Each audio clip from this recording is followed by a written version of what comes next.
Hello everyone, నేను doctor Rajesh Vepuri, ENT and cochlear implant surgeon, Anji Reddy hospitals, Narasaraopet, Piduguralla.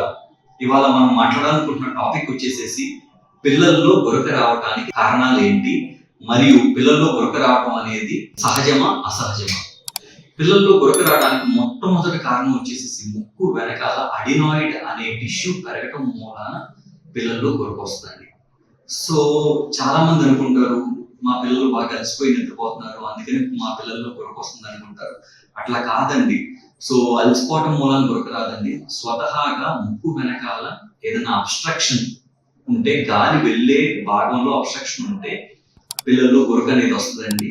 So ముక్కు వెనకాల tissue పెరగటం మూలాన కానీ, లేకపోతే జలుబు చేయడం మూలాన కానీ, ఈ అడినాయిడ్ తో పాటు టాన్సిల్స్ పెరగటం మూలాన కానీ పిల్లల్లో గురక వస్తుందండి.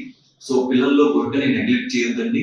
మీ దగ్గర ఉన్న ఈఎన్టీ సర్జన్ కలవండి, లేకపోతే కనుక అంజిరెడ్డి హాస్పిటల్స్ వచ్చేసేసి మా దగ్గర చూపించుకోవచ్చు. మెడికల్ మేనేజ్మెంట్ ద్వారా చేయటమా, లేకపోతే సర్జికల్ ఆప్షన్స్ అనే వాటి గురించి డిస్కస్ చేసి మనం చేయడం జరిగిందండి. Thank you everyone.